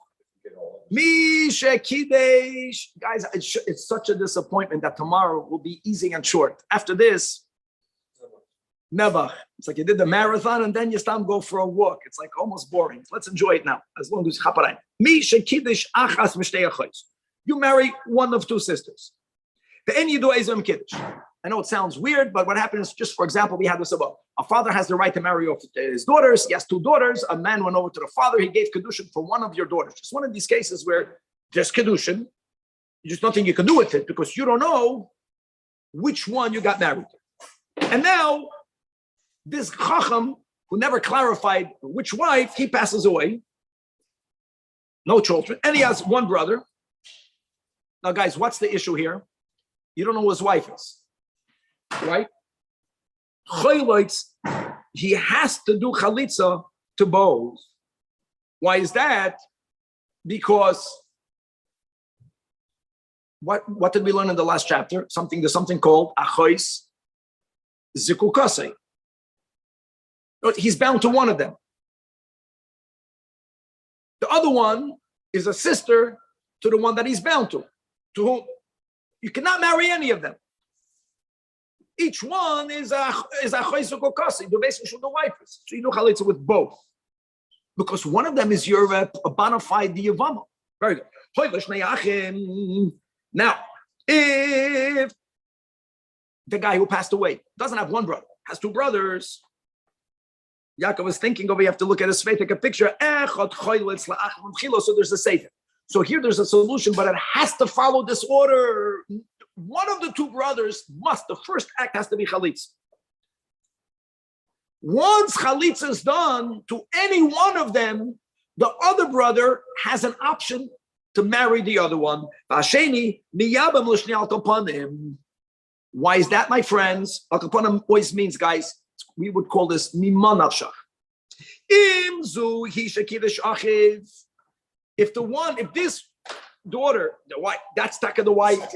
Second one, she's the Yavama. Say that. Du bist brother. You're Levi. How do you even miss? If the chalitza was nothing. Yeah, nothing. And if she's only Ashes Achiv, which means she never felt evil. She never felt evil. She's dumb. She was never married. She was never married. The other one is resolved through chalitza. Harei nasa isha mishara nashul. The machs chasana with the woman. Va'achoisa. Her sister, that was Ashes Achiv, she's resolved, right? That's right. And you should know, guys, it's mutter for a man to marry Achois chalutzas achiv. Mutter for you. You cannot marry your chalutza. But you understand, a person can marry the sister. Well, you can marry your brother's wife's sister also. You can marry your, exactly. Bye-bye. Okay. Sure. But it has to be in that order. But you can't, the first guy cannot do Yibum Fabras, because maybe Shemo Acheres, maybe the other one is Eishes Achiv. Which means, that's what we learned in the last chapter, which means there's a Zika. You cannot marry a Choizuk Kasi. That was what was paid at Zayin, a Choizuk Kasi. The Nimtza, now guys, there's only a doubt. So you're making it, you have a doubt. So what happens if you can't force anyone to get divorced? Everyone can claim, I married my Yavama. But it's just like a, it's a Rabbanan. Yes, it is. Right? That's why if they both got married, what did they do? The worst case, okay, right, halacha base. Two men gave kiddushin to two sisters.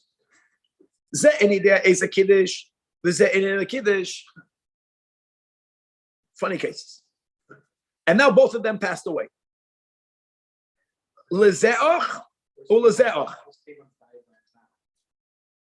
Guys, these two are not brothers.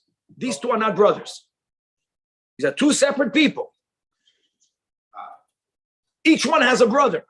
Oh, now, each one of these men that are not related are bound to one of these two women. We don't know whom to whom. Sfekas.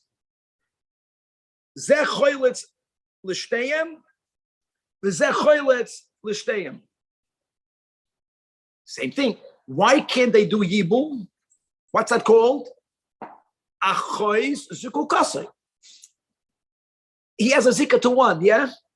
Of course, if he makes Yibum with that one, good for you.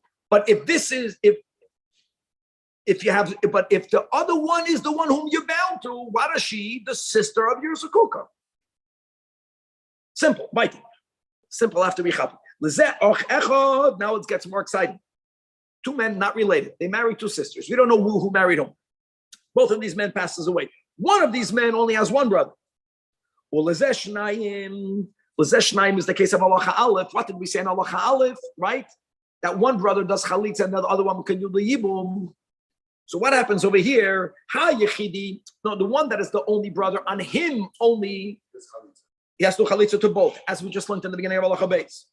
We were putting together Beis and Aleph now. And the other family, there are two brothers. Echad Choylitz Rishoin, and then Vasheni Miyabim. As we learned in Halacha Aleph. Now, the Im Kadmu V'Konsu, if after the first brothers did chalitza with both, in the other side, both of them got married, which is what we had at the end of Halacha Aleph. What did we just say? Ein mitzin v'yadam. It's gavaldik. Ein mitzin v'yadam. Now let's go more. What's the issue? The issue is, my friends, can a kohen marry a chalutza? No, he cannot. Both of these women got chalitza from the brother of the first. Right, Danny? Oh, shachalitza shchalza echidi is only misafak chalitz. And chalitza, some is only assumed that Rabbanan, ubasar chalitza legos. Great. Halacha. In the above case, so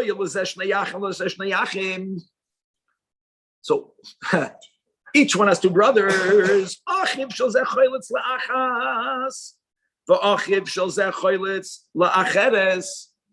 Now you do like this. You take the brother of one and he does chalitza to one woman. You take a brother of the other one and he does chalitza to the other woman. Now, not chalitza. Miyabim chalutzasei shalzeh. He's doing, guys. He's doing Yibum. Just make it clear. He's doing Yibum on the wife, not of his brother, Mimanavsha. Say mimanavsha. If she's the Yavama, machta Yibum. She's not the Yavama. She's a nachris. She's a nachris. These two brothers are not related. Their wives were related. It's vital like halacha aleph. What basically happening is, as long as your father does say that of first chalitza and then yibum, that's what happened. First chalitza and then yibum. Now, chodmu shnei achim of one of the deceased brothers, and they gave chalitza to both. Lo yiyabnu shnei achim o achedim. You know why? You know what this is called, my friends? Achay zukul kasei. Last chapter. And then they and again, like we had at the end of Aleph, im kadmu b'konsim in yadu. Chavra doik v'tim sakal. Halach and dalet. Ha'isha, new case. Ha'isha shehoy loban. Oh, my gewalt. A woman had sons. She has also, one of her daughter-in-laws has sons. Listen to these crazy cases. And the Nesabra Ha'isha and Nesabra Kalasa, that's not crazy. That's a normal Hasidic marriage, right? Is that the mother-in-law and the no, I take it back. Okay. Here, both of them are pregnant at the same time, nothing to do with marriage. Okay, that's normal. The mother-in-law is pregnant and the daughter-in-law is pregnant. And this is the case where they both gave birth in a cave and they don't know at birth who's the mom of which child.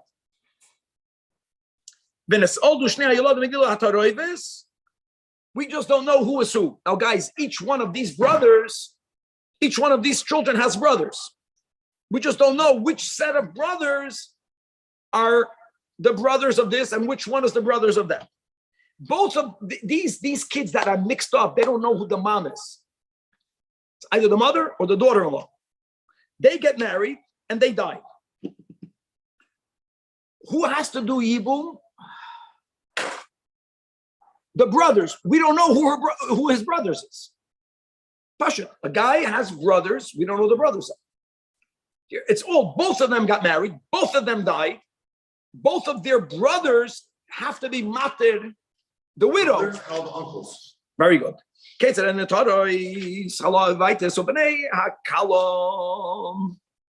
The other known sons of the daughter-in-law, they do chalitza. Why? What's the issue here? Safek, either Eishes Achiv, which is not an erva, correct? But you know what the Safek is? Safek, but if not, she Eishes, who shouldn't be married to, could be she was married to their father's brother. Safek she Eishes Achi Aviv.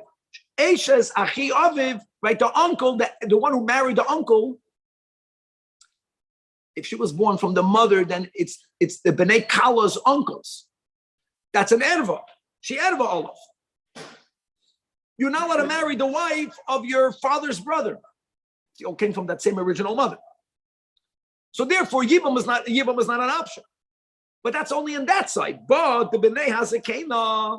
We're not insulting the mom, but compared to the daughter-in-law, she's called as a Kana. They have the option. Why? Because if you can marry your nephew's wife after he's no longer in the picture, there's no irveh. Im he Eishes Achiv, you're doing a mitzvah. And if she's Eishes Ben Achiv, and even if she was the wife of your nephew, why? Because she already, 1 second, she was a Yavama, but she got chalitza. You got to say that. So that batch gives her chalitza. And then they can marry Shekran Echlitza. Halacha hey. Mesu, that's only by Medvarim Amurim that it's relatively simple. If the two men who never knew who their mom is and who the father is, if they were the ones that were married and died, now let's go in the other direction. Mesu habanim hayiduyim shal zakena and v'shal kalos. Who is left alive? In our case, only the Bnei Ataroivas. Each one knows that to one of the widows, he's the guy that has to do even more chalitza. They're not allowed to get married. So here the din is Bnei Hataroivas l'shnei l'neshei bnei hazakena, the older generation. Cholzin v'lo miyavmim. I'm sorry. If both of them are born, why would there be a human situation from their Because each widow for sure has a brother-in-law. We just don't know who he is. We just don't know. But the Bnei HaTorevis are living. Each woman is not Muteres L'Shuk.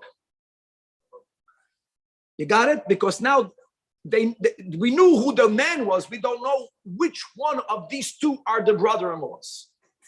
So he says both of them have to do chalitza. Neither of them can do yibum because he's safek.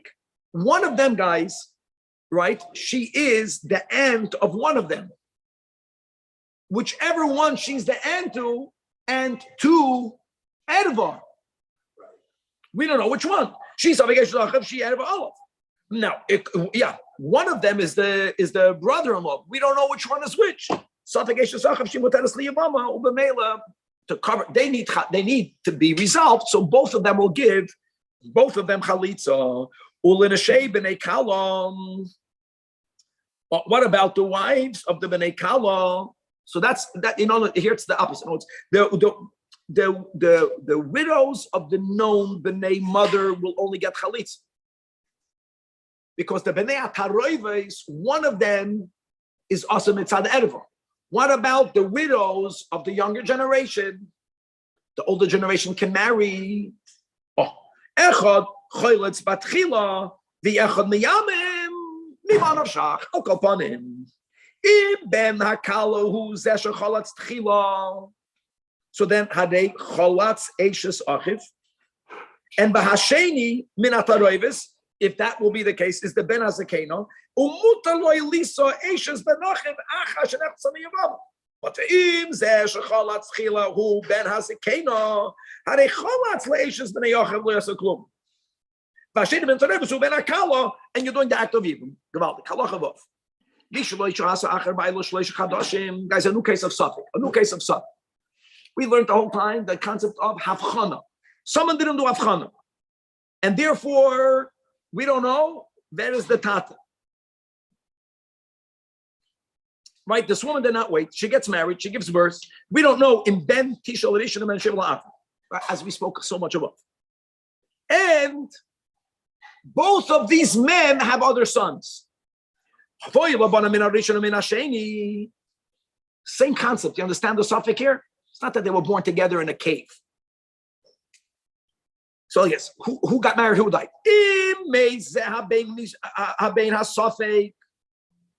So what's the issue? This woman is not free because she has brother-in-laws. We just don't know which set. Is it the children of the first marriage? Is it the children of the man of the second marriage? So b'nei harishain u b'nei achrain, all of them are cholzen leishtoi. None of them can do yibum farvas because shekol echad mehem sheyavein liyavein. Here's the beauty, guys. Yibum is only paternal. The erva, I cannot marry my brother's wife, is even if he's my brother maternally. Shema eino achiv ma'aviv. And therefore, harei achiv me'imoi bevadai, ve'eshes achiv me'imoi asura al adam lo'oila mishum erva, and there's no mitzvah of yibum. Why can't you just have one son from one and one son from the other? That's exactly what the Rambam is saying. But the point is that no, that's what it means. Both sets. Of course, only one. One. The point is that you here there's no one does chalitza, one does yibum. No. Each one doesn't know. Each one might be marrying an erva. This widow is potentially, it's for sure a husband's, a brother's wife. When do we say that a brother''s wife becomes mitzvah paternal? Right. Maternal is the issue remains.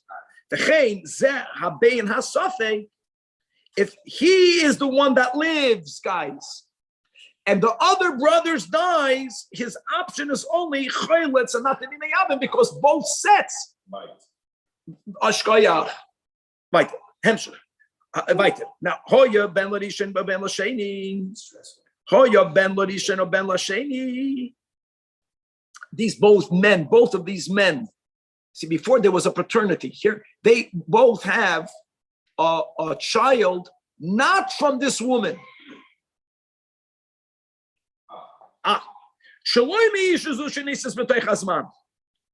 And now, umeis echad mihem, which means that this Bain has safek. Now he has both options. Because she'im achiv may avefu mitzvah harim esishtoi ve'im einoi achiv may aviv. That means that there is no relation at all. But what happens in this case? But makes haben hasafik not one of those brothers. So I guess now you have two sets, right? You have two sets, one of each. Have to do something. And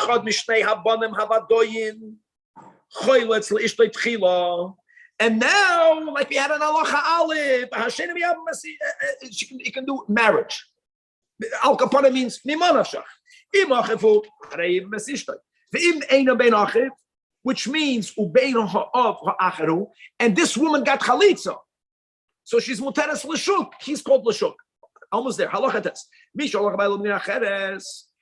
Husband traveled and and the din is that she's allowed to get married, and she did that. And then the first husband comes back.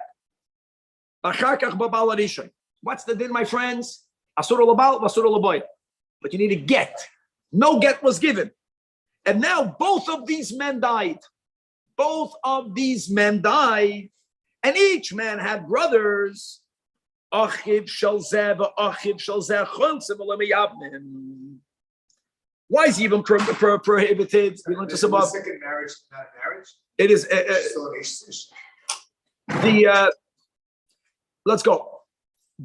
Let's go like this, Danny. Being that both men are not allowed to be with her, so there's a rule that the Yavam, if she was asur to the mutarloi, if she's already prohibited on her husband, she cannot become mutar on the brother. Why does vachalitza have to be born, Danny, from the second husband? That's what you're asking. The answer is that since midrabanan, the second husband has to give her a get. Midrabanan, the second husband has to give her a get for people not to think that a married woman goes out without a get. So since there was a get necessary, just that same logic says, no, the brothers have to give chalitza. No one should see a case where a woman is married and going out without a get, or when the husband dies without chalitza. Right, halacha. Guys, what was it? Listen to this case. I think this is the final case. 5 men, each one has one son. 5 women, I'm sorry. 5 women, everyone has a son that they know. Now, these 5 women who knows who their first son is, all 5 of them got pregnant. They all gave birth in this cave, dark. And all of the second set of 5 kids grew up together. Every child has potentially 5 mothers. The therapist will make a killing here. You understand? Every kid has 5 mothers. And now, these are men. All of them married, and all of these brothers died. These 5 widows, each one has a brother-in-law. We know, the living ones know who their mother is. And they're all bound to one of these widows.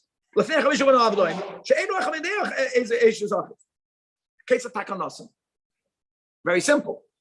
He says you go one by one by one by one. This is a simple resolution. There's 5 brothers. 4 of them, each one does vachalitza with 1 woman. And the 5th will marry her, Yibum. If he wants. That's the Chachamim will advocate for that. But we're trying to get Yibum. And then the second one again, the one who get married will never marry any other ones. Then you're going to take 4, including the one that already did Yibum. We'll give chalitza to wife number 2, to widow number 2, and another one will do Yibum. Works. You can think about it during davening. And then the 5th one will get her Yisa Zu Shenichlatza Arba Chalutzis Al Kol Panim Miman of Shach good. And Ketzad. What's the Miman of Shach? Im Eishes Achifi. He's marrying her. So if Punk Kitaka married his brother's wife, Yibum, the Im Eina Eishes Achiv, you can't say that he's marrying a woman that's a Zakuka Yibum. She got chalitza from one of the from the Yavam. And the same thing you do with all the other women. We want to make sure no man will marry Bimeyabim 2. The 4 will include the one that already did Yibum in 1.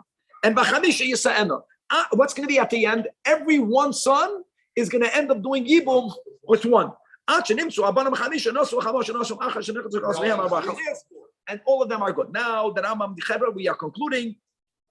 The final two halachas is like rules. It says that Rambam halacha yud beis. Lo olam hinzor b'chol hasfekos b'karamelu. Once you learn what we learned in Perek Ches, you will be able to resolve every case of doubt. Shekol meishen estapik lecha shema bas chalitzihi leish zeh oy eino tzricha lachalitza mimenu. First of all, eino niteres linasi lezor. Whenever there's even only a doubt, ache yachlutz lo yesuish. Another cloud. Chol meishen estapik lecha shema biyas asura al ish zeh. Whether the bia is asur min ha'Torah, whether the bia is only asur min ha'Rabbanan, then the rule is always ein meseh b'emisloi. And another rule, v'chon shenechlutz vachalitza mu'ula, oy nivla bila ksheira hutar tzarasa lazar. In other words, in the opposite, if you did chalitza with a woman, chevra with whom you're not allowed to do yibum, that's called a chalitza pachusa. And the other tzaris are not mutaris lazar. Final halacha yud gimel balderech zu. You're going to follow these patterns. Tavin, b'toyra, b'chol hasfekos. You'll be able to give halachic rulings for any case of doubt. The Rambam says, I explained to you all of the principles upon which you can rely on. And you will know through learning the above parakim and Rambam, and